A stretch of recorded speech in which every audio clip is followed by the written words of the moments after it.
Evenings, ghouls, goblins, creatures of the night, zombies. Ladies and gentlemen, welcome to MaCABre's 11th production of MaCABre.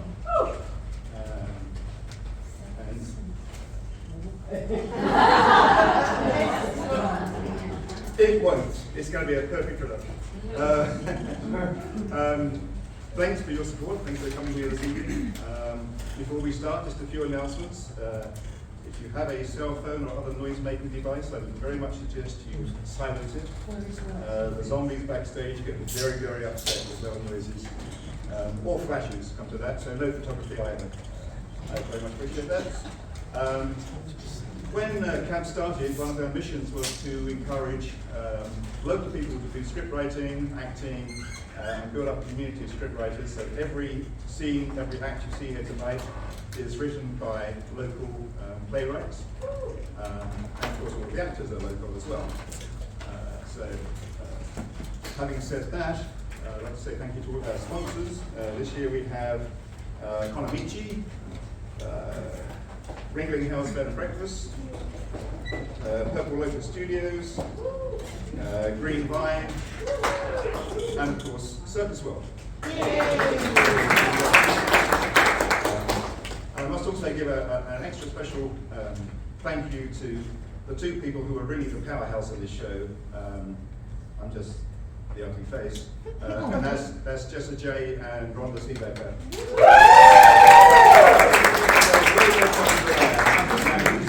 All right, having said that, enjoy the show, ladies and gentlemen.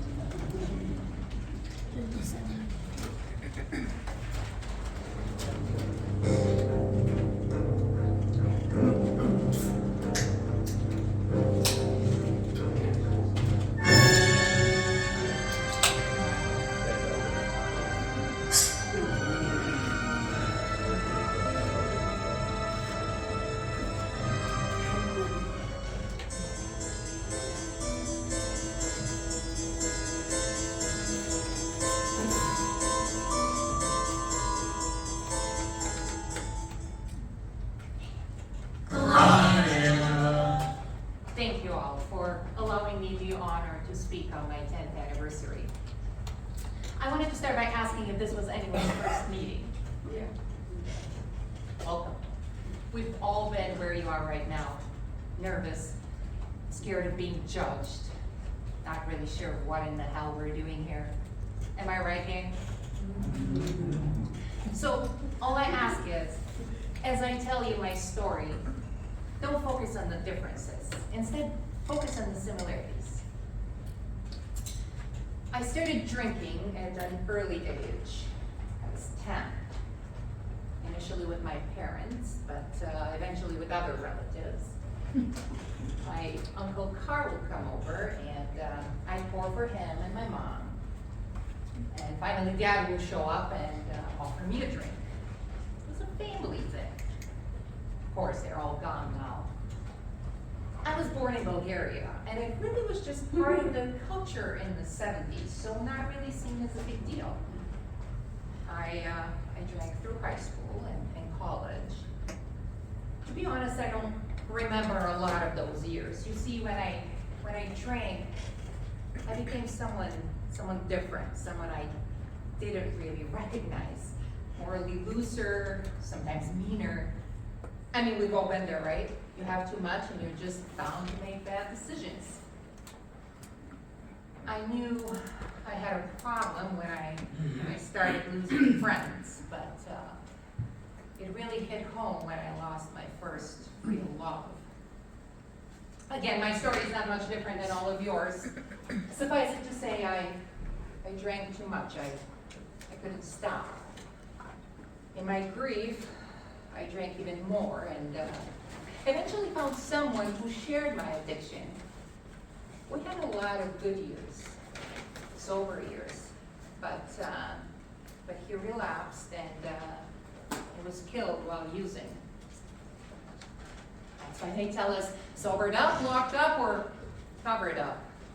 I fell off the wagon and right into the tomb. I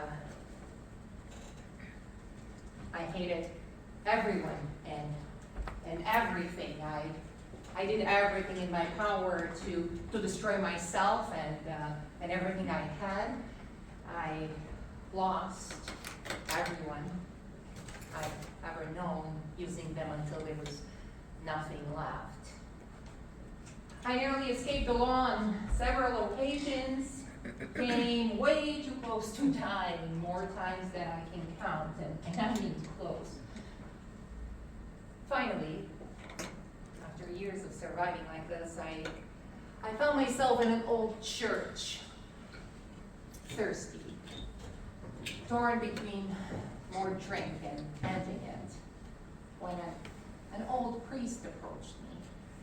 I tried to warn him off, shouting, "Get away from me!" I was hurting, and to be honest, I was a danger to myself and to others. I think he recognized something in me, though. He saw me for what I really was and gently called out, there, child. God has not forsaken you. You have forsaken yourself. Let me help you, child. You can't scare me off." He was a tough old buzzard. He knew the life, and after months of pain and misery, he was the first face I encountered truly sober. He was a kind, gentle, beautiful soul. He cared for me, nursing me back to health. I think he genuinely loved me. Maybe for the first time I knew what it meant to really be loved, just for being me. To this day, I miss him, I mourn him, but he's what brought me to this program. At times, I think he sacrificed himself for me. Poor old fool, poor, beautiful old fool. About a month into my recovery, I drained him, drinking him dry, savoring his blood to the last drop as I had all my previous victims. And as he lay dying in my arms, a look of horror on his angelic face, I knew that I had reached my bottom. I had killed the only thing that believed in me, the only thing that had ever loved me. And as he died, his last words were, "I forgive you, child." He passed, and for the first time I wept tears of blood. I wailed and cried and vowed to myself, and yes, even to God, that I was done with this life, that I'd survive on rat's blood if I had to, and then thankfully it hasn't come to that, but there have been times it's been close.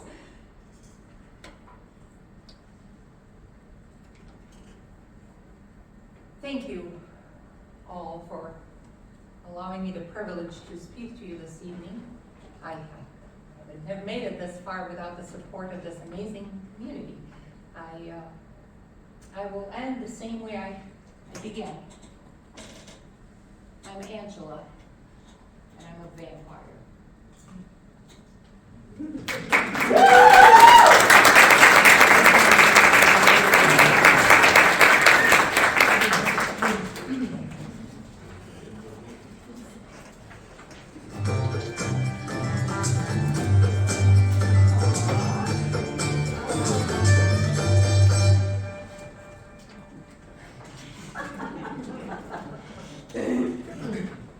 My name is Stella.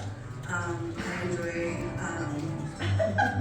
long walks on the beach. I own a little jewelry store right downtown, and I've just been looking for my gym. My name is Harold.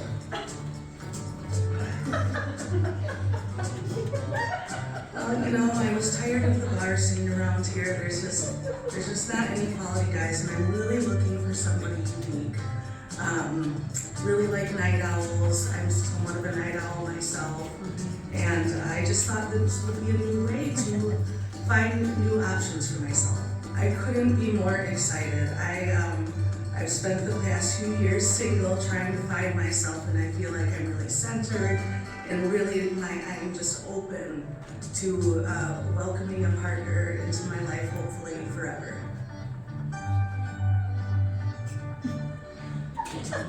Well, the man I met, Harold, I'm just gonna put it out there right away. I have beautiful body hair, and this man is covered in it.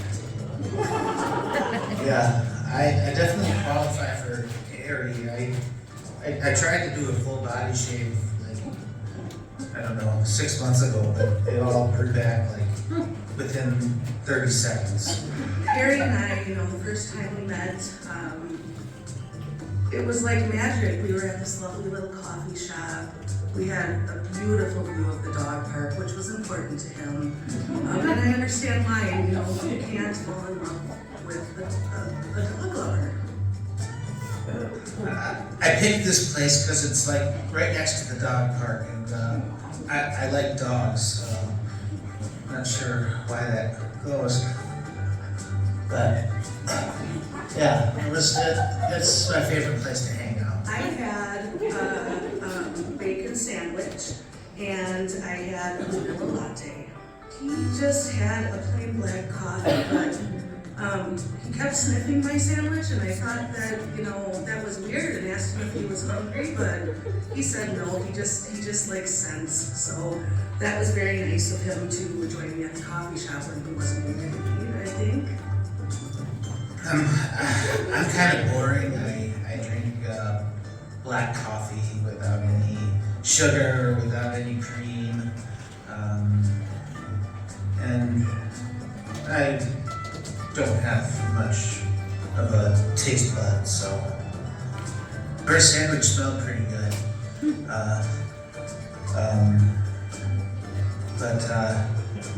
Yeah, I only eat like at night. He's going to take me to the planetarium, which I'm excited about. I'm going to be honest, I've never been to one, but he's really fascinated with astronomy and lunar cycles, and I'm just really excited to see something he loves.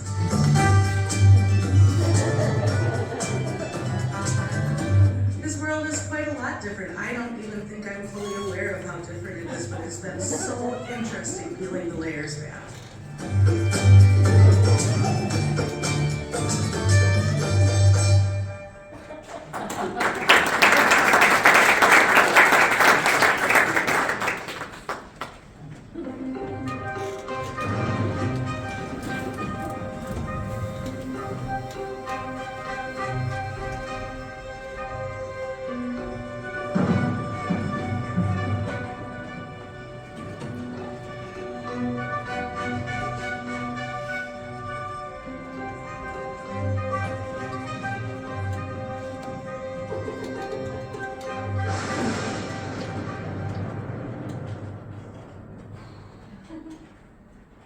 All right, here we go. Last step, and then my great work will be complete.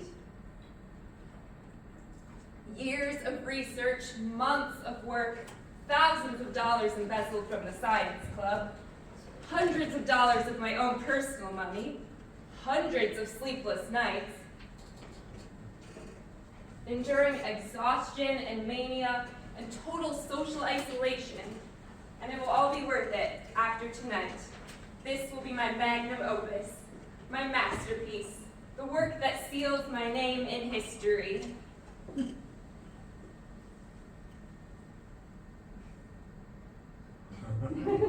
Hashtag science. Now, to become God, to create something from nothing, to create life. Let it live, let it live, let it live.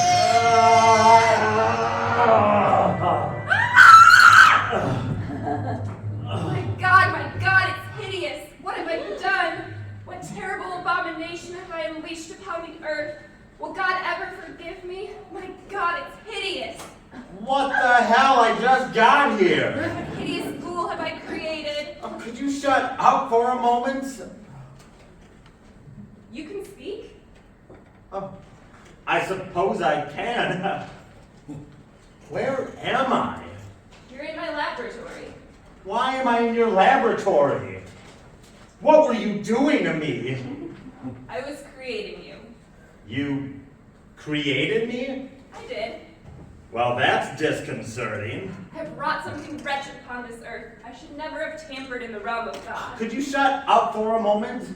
Why the hell did you make me if you were just gonna freak out the moment I started moving? You didn't think that far ahead, did you? No, not really.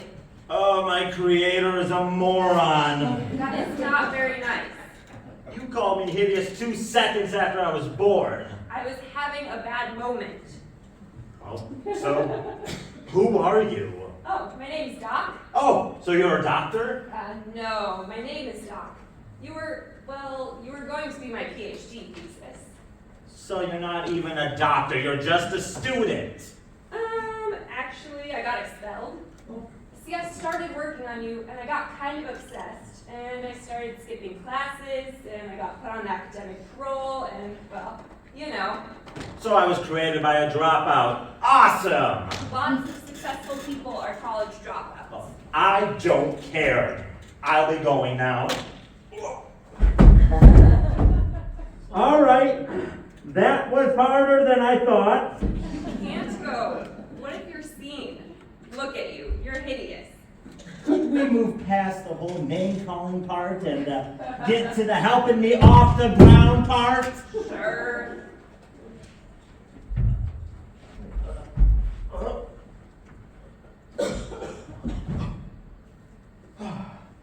So now that you created me, now what? I suppose I'll submit my research to a scientific journal, become published, be the most famous scientist in the world. Fame, fortune, prosperity, renown. And who is gonna believe you? I have proof. I have a living example of my work. And what's gonna happen to me? Am I just to be poked and prodded for scientific research for the rest of my miserable existence? I suppose that was the plan. And what if I don't want to get studied? What if I just get up and leave? You can't do that. Well, I absolutely could, once I figure out how to walk. No, I mean you can't do that. What about all my hard work? And what if you're seen? Well, I don't believe everyone is as big as jerk as you. Yelling abomination to strangers on the street is typically considered impolite. But you're clearly not a human. Oh, you messed up that badly, huh? Hey, What kind of jerk does that, huh? What kind of jerk just builds a person, freaks out the moment they started moving, and doesn't even have the common decency to make them look all right? You're a terrible parent! I am not your parent. I am too young to be a parent. Well, maybe you should have thought of that before you animated me. I suppose I had tunnel vision. I was curious to see if it would work out. I mean, it seemed so outlandish, but the notes were very good. Notes? Yeah, I found a box of notes in the basement of the Science Laboratories building. Some guy from the 1800s named Victor Frankenstein laid out this process for how to build a Frankenstein. Wait, I thought you said the guy was named Frankenstein. No, there was a little footnote in one of his journals that said, "I'm naming my creation Frankenstein after myself. Make sure this note is present in all published materials, or pedantic nerds will fight about it for 200 years. Well, I appreciate the clarification. Right? So anyways, he laid out this process for how to build a Frankenstein and took a bunch more notes as he was working on the project. It seemed so outlandish, but the science was solid for the 19th century. So I did some practical experiments based off of his work, and I had the same results as in his journals. I started to wonder if maybe it would work.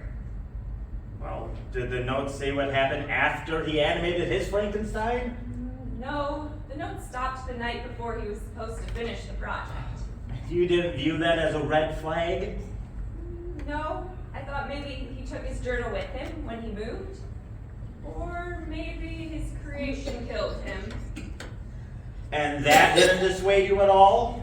Like I said, tunnel vision. Well, what's gonna happen to me then? I don't believe everyone is as big a jerk as you know. You know what? I don't care. I think you're a terrible parent and I'll be going now. You can't go. outside world? Well, I'll live in the wilderness and survive off nuts and berries. There's not enough wilderness left to do that. Fine. Then I'll hide in the back alleys and live off garbage. There's too many cameras everywhere. Well, then I'll go to Washington and claim to be Bigfoot. There's not... What? Bigfoot is considered an endangered species in Washington. I'll claim to be Bigfoot and live a cushy life in a wildlife sanctuary. That could work. I'll be going now. Wait, no, you can't go. What about all my hard work? Listen, I've been alive for about 5 minutes now, and I already know that you are quite possibly the worst parent in the world. I suggest you get a more normal hobby and get a cat. And maybe if you don't piss me off anymore, I'll come to visit on Thanksgiving. Good night. Oh, also, what is my name? I don't think that's important. Yeah, you're right. I'm sure I'll think of something once I've established myself more as a person. I'm sure that Victor guy was just exaggerating about the pedantic nerds.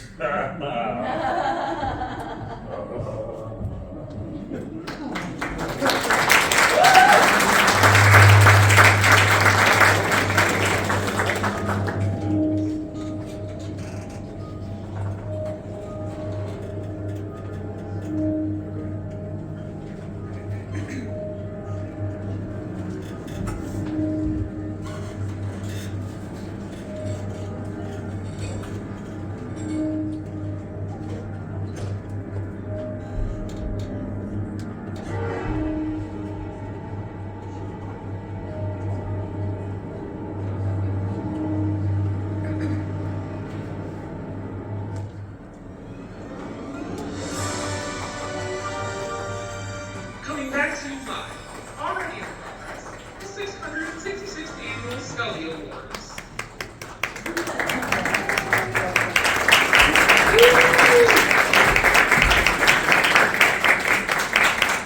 Thank you for acknowledging the Lifetime Achievement Award for the Invisible Man. Please accept your Scully.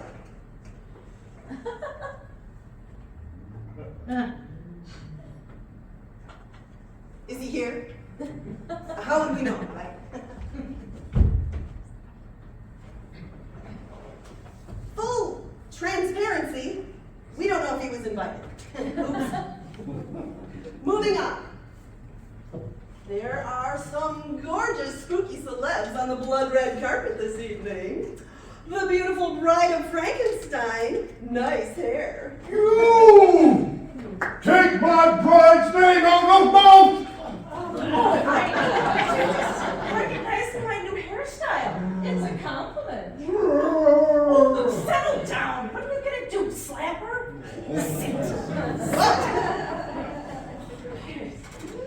There's a brand new category in tonight's Scully Awards. I can't believe they added something after all this time. The new category is Best Disney Princess? Seriously? What does Disney Princess have to do with the Halloween Scully Awards? The sponsorship stuff is getting ridiculous. Best Disney Princess goes to Cinderella. Voter fraud! Voter fraud! I know I had those votes locked down. I had you beat by 7! I think the votes were counted correctly. Well, would you like a free whistle from my Whistle While You Work company? Also, my new axe polishing business has been very successful. And would you like to see my photo spread in Little Man Monthly?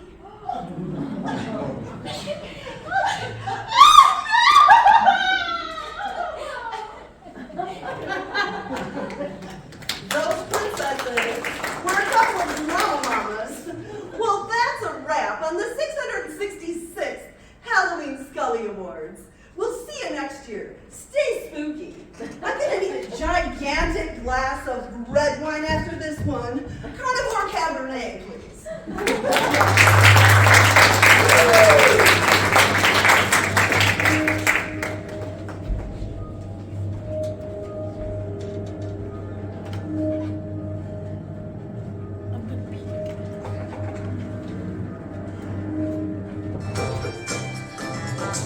I'm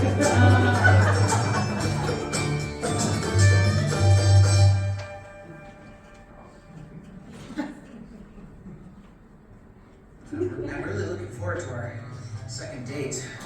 Going to the planetarium. We went back to that original coffee shop. It was not far from the planetarium, and so we took a nice walk from the coffee shop to the planetarium. The dogs really barked a lot when they came out, so I really think that, you know, dogs must love him, and I just love.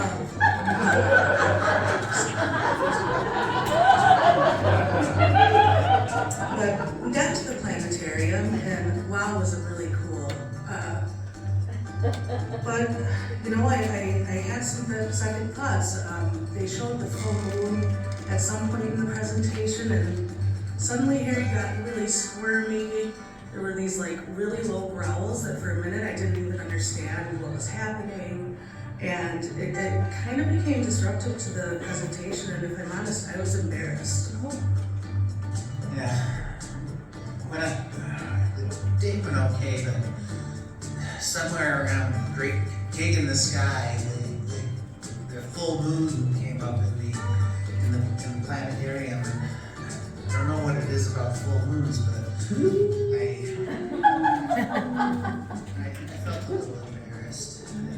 I probably kind of made a scene a little bit there. Well, I tried a few things. I tried holding his hand, but for some reason he wouldn't let me do that.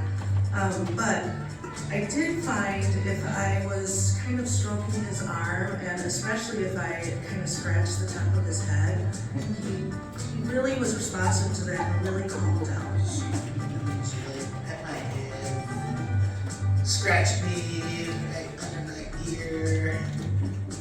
And yeah, that helped a little bit. The moon was only out for like 5 minutes. I think I can use those tools for future times, and we both have a lot to learn about each other. I was just in there on my own. Making a scene for a much longer time than 5 minutes.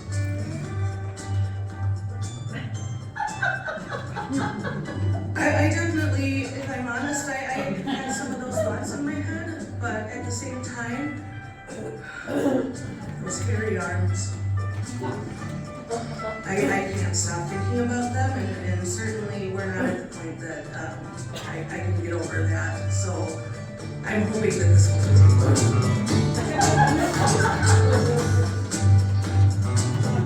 My parents are just so thrilled that I found somebody finally. My dad's a little bit of a hairy guy, so I think I don't see why they wouldn't be excited for me.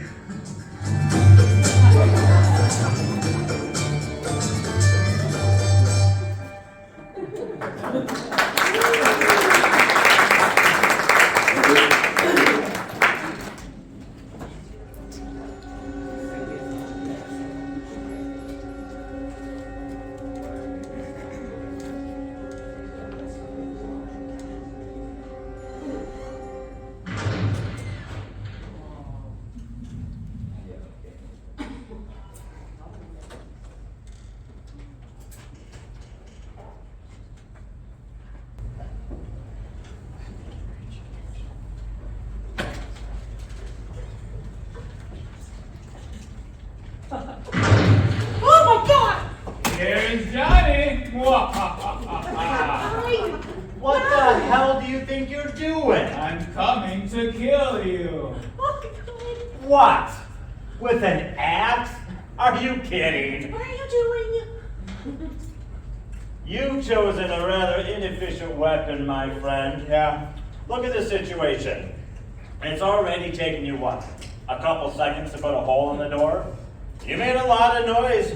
Chances are the neighbors have already called the cops. I'll kill them too. Oh God! Who, the neighbors? The cops. Oh yeah, I'm sure the officers with Kevlar vests and guns are scared of some crazy dipshit carrying an axe. Dipshit while I'll... You'll what? Chase us around the house for half an hour until you finally corner us? Look at that old blade. It's so dull, I'm not sure it would even kill us. Sharpen that thing before you take it out on a murder spree, why don't ya? Show some pride in your work. You realize, even if you do manage to deliver a fatal blow, it's going to take an hour for us to bleed out. Are you crazy? No, this guy is. We could easily call 911 before bleeding to death. Or, better yet, we could make our way to the guns that we keep in our nightstand and shoot him. You ever think of that? We don't have any guns. True. But he couldn't have known that.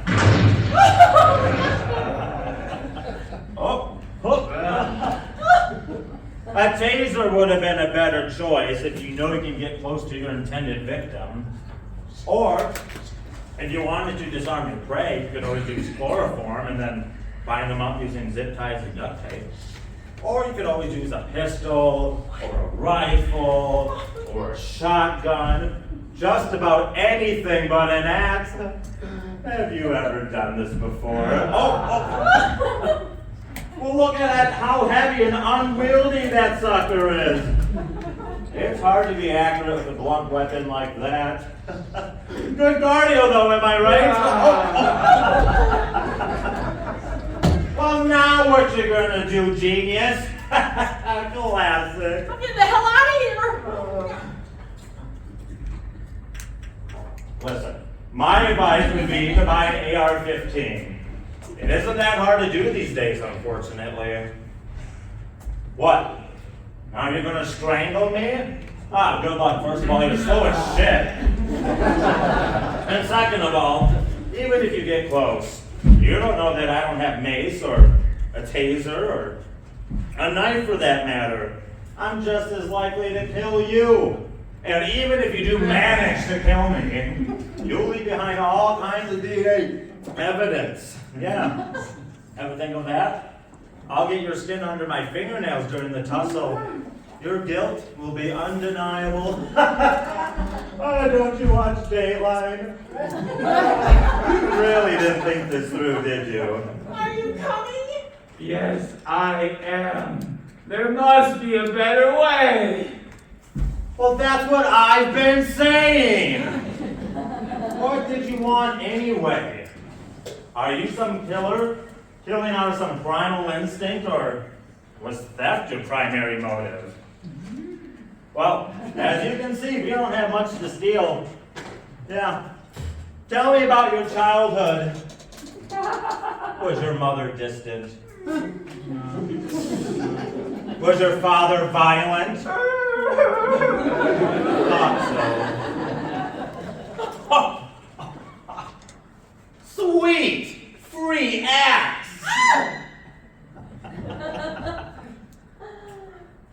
What is wrong with you?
Gee, come on to life.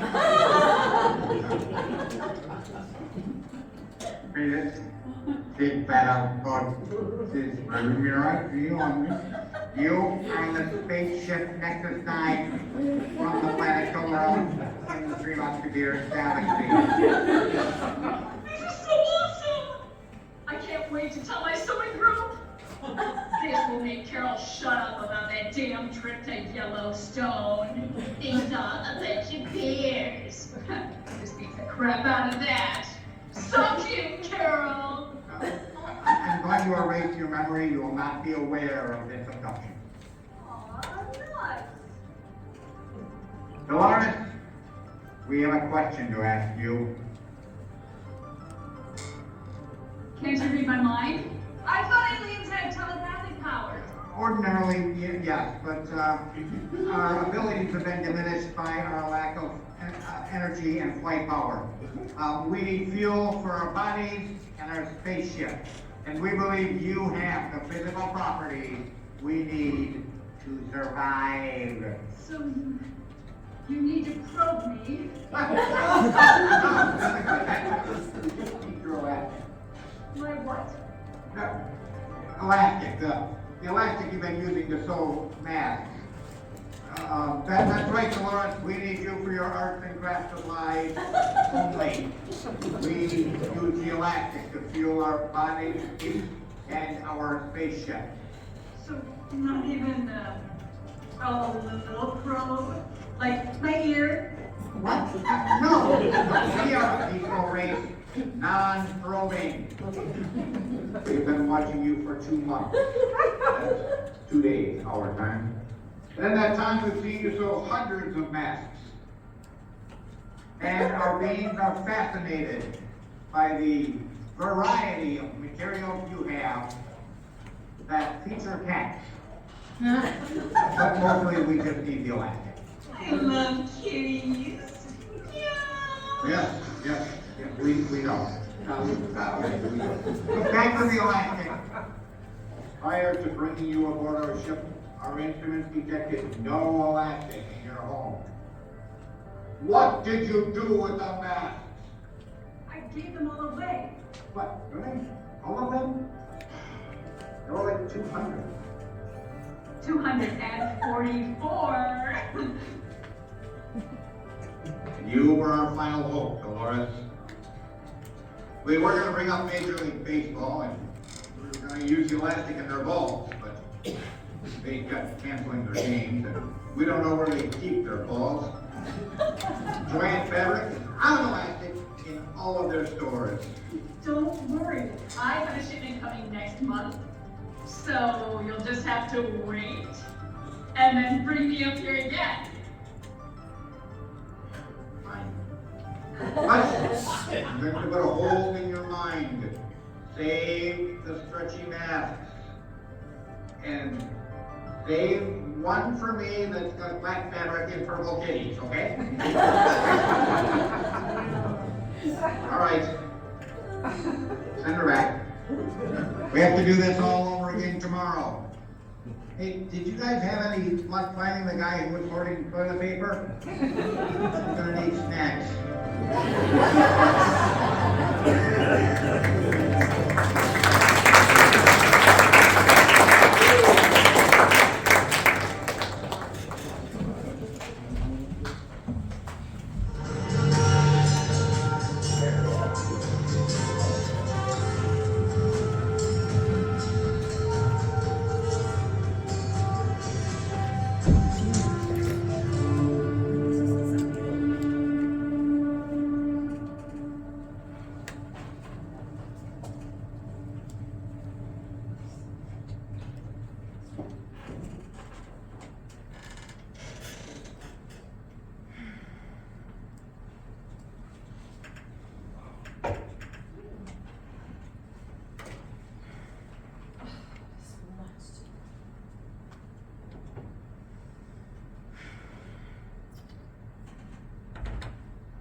on the wall, who is the fairest one of all? Oh, not this again. What? My evil queen, why are you so wrapped up in physical beauty? It's 2023. Aren't there enough issues with social media making strong women feel inferior just because they may not fit today's impossible beauty standards? Or can't stay young looking forever? You gotta get into this body positive movement, girl. What is happening? What is happening is I'm dropping a truth bomb on you. Boom! Oh. You are so much more than just a pretty face and a rocking queen bod. You have to figure out your own up to your own attributes. I think you should start a gratitude journal. There's one in the drawer under me. Look down. Keep going. Look down. Oh. Down there. Oh, there you go. Really? How did you? I have magical powers. You know this. We've been together for how many years? Oh, don't do the math. A gratitude journal is something that will help you consider non-physical things that you can be grateful for. I think you should start by writing down 5. What sparks joy in you? I suppose I've never really thought about it before. Oh, I do really enjoy murder. Sure, yeah. And using a pen the correct way.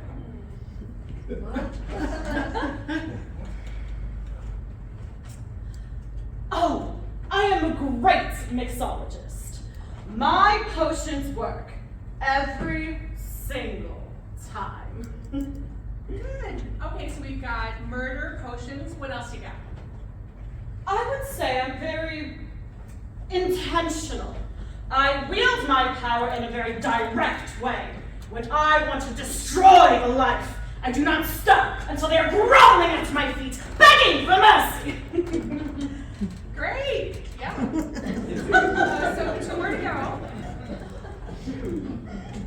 I would say I'm very inventive.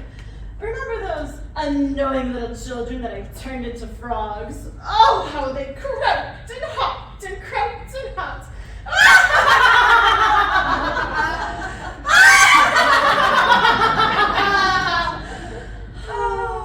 Yeah. That was a great day. Oh, so much fun. Oh, I know! I have great follow-through. When I hatch an evil plan, I do not stop until I have completed every gory detail. Perfect. Oh, I'm so glad you're doing this. Oh, we have one more to go, don't we? We'll see your goal oriented. How about that? I'm so glad you're doing this. You are a strong queen who's more than just a little bit mean. Own it. Now, how are you gonna call me up tomorrow? Mirror, mirror on the wall, who is the most badass of them all? Perfect. See you tomorrow.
Oh, good morning, Sandy. Oh, good morning, my big boy. Oh, please have a seat.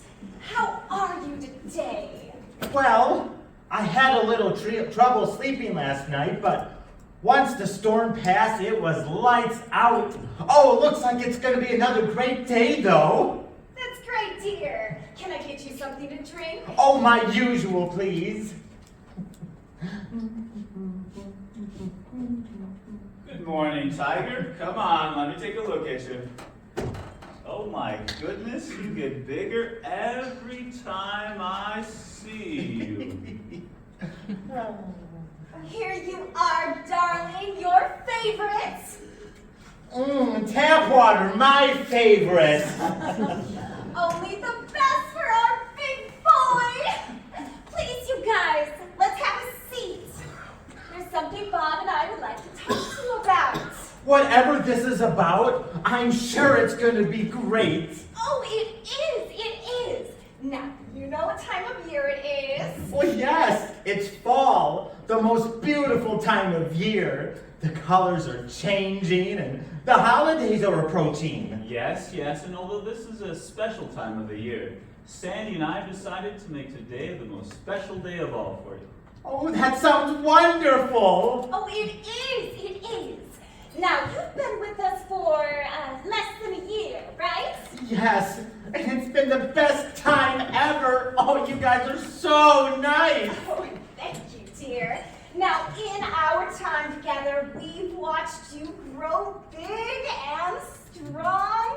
Yes, I'm very fit and healthy now. That's excellent, lad. In all of this time, we've never asked anything of you other than to be healthy, correct? Yes, you both are very accommodating and generous with the nutrition. Oh, you make me blush. Oh, we don't ask you to do any chores around the house or to help. No, you do not. I'm not very handy. So what do you do most days? Well, most of my days are spent outside, lounging in the sunshine, marveling over nature and contemplating life's greater mysteries. Oh, and enjoying your music, Sandy. Oh, that sounds wonderful, dear. Except when it rains, of course. Of course. Well, Sandy and I have decided that today is going to be the most special day of all for you. Oh, that sounds awesome. Oh, what am I going to do?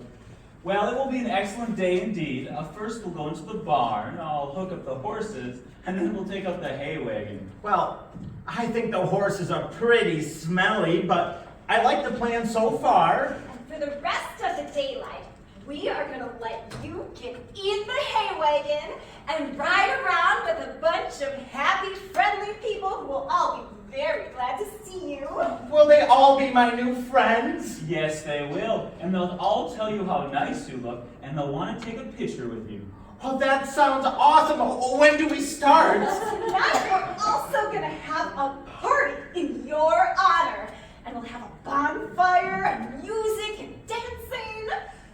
Oh my God, that's awesome. When do we start? Well, first I'll go into the barn to take care of the horses, but I'll see you in a little bit, okay? Okay. Oh, Sandy, I can't wait for my big day to start. We'll have a grand time, I expect. Oh, I almost forgot. I have a surprise for you. Wait here. A surprise too? I can't believe my luck.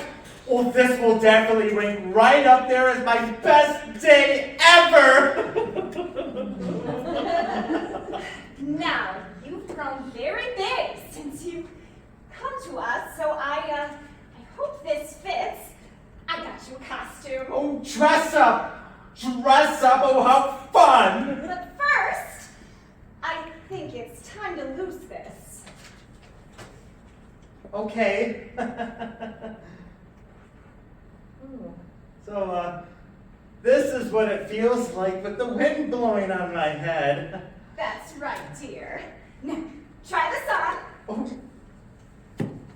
Oh, I love it. That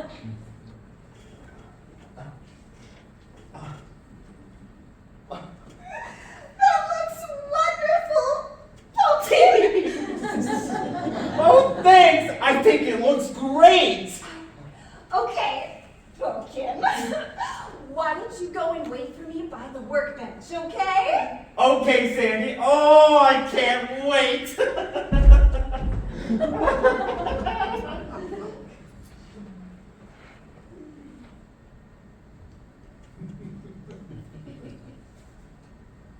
What are you doing with that knife?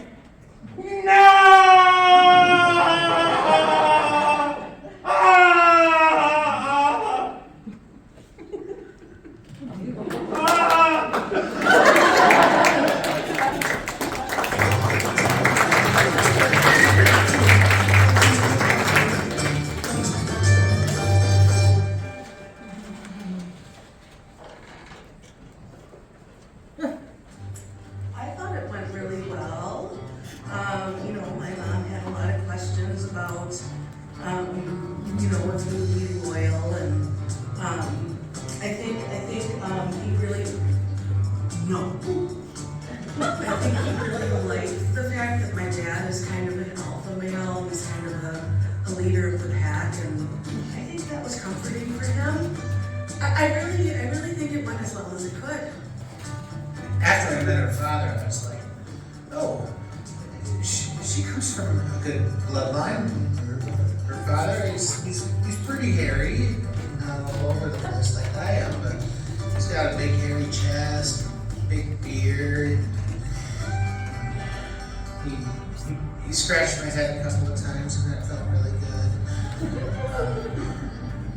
He threw me a treat. I like him. I was a really good boy, a good boy. Well, my mom made, of course, a fantastic lunch.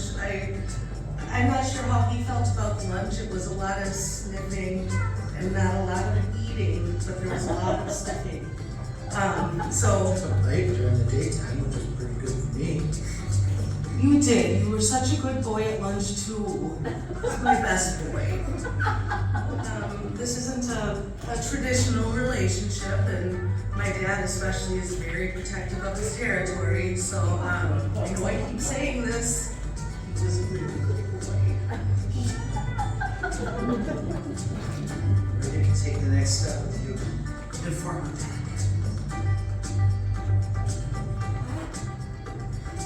You know what? You deserve a treat. What a good boy. Very good boy. I'm so excited.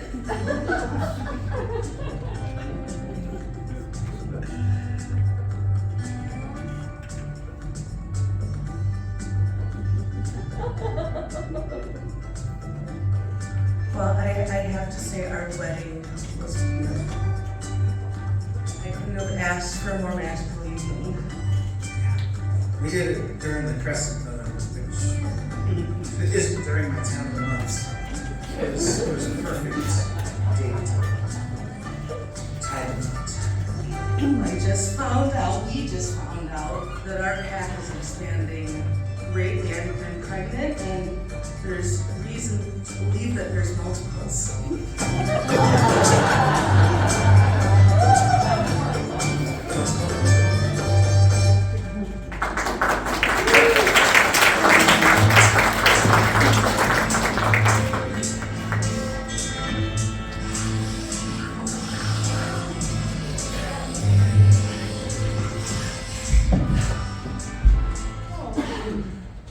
Wow, there were a lot of them out there. Holy crap, we're gonna die.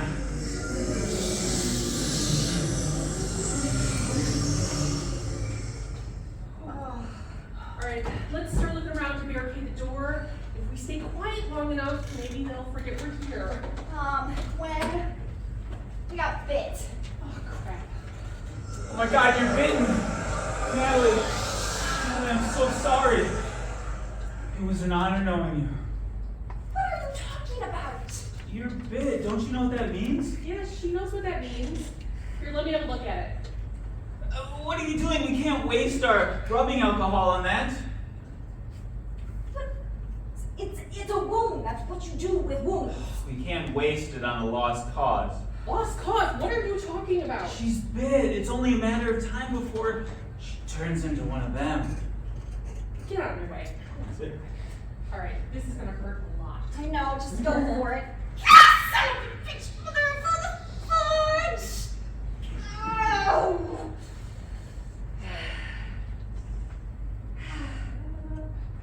Just keep an eye on it, and we'll check it later.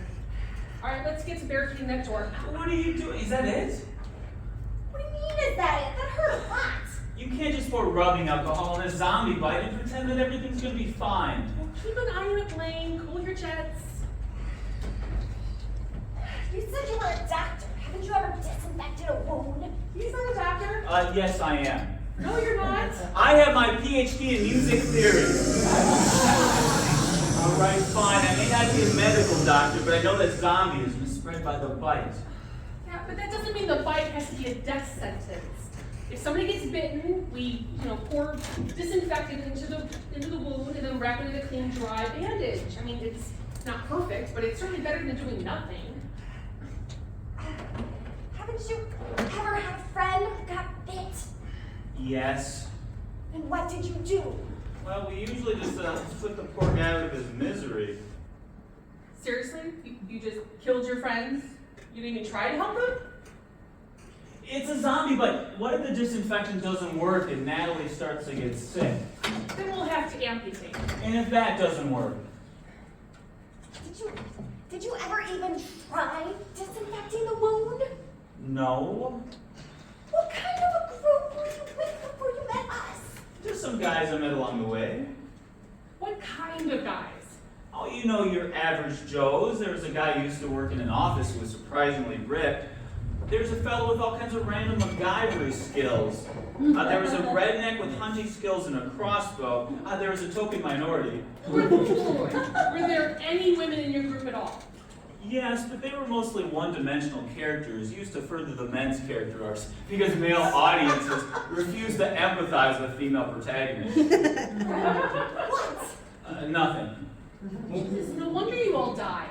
Hey, you weren't doing so great either. I saved your asses.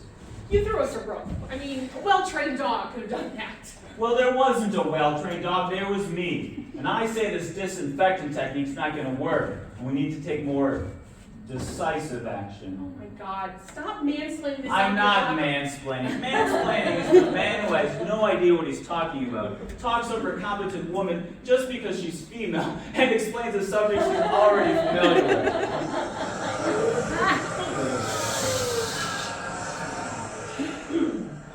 Listen, Natalie is going to be fine. Now shut up and start helping us barricade the door. Listen, I've got a lot of experience with zombies, and I say Natalie's going to turn, and we just can't wait and let that happen. Oh my God, you're bit too! 4 months ago, Blaine. 4 months ago. Oh my God. Oh my God, I killed my friends! I killed them because I watched too many zombie shows on TV! They're dead because of me! I'm a monster! A monster! Here they come!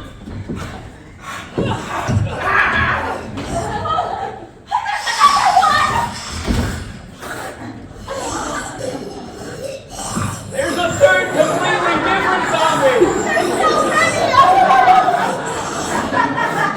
Oh my God, I'm hit! I'm gonna die! It's too late for me. Save yourselves. I'll create a distraction. Fight me, you son of bitches! I'm gonna die a hero! Wait, no! Zombie bites aren't always fatal! No, I've got too much to live for! My children are out there somewhere!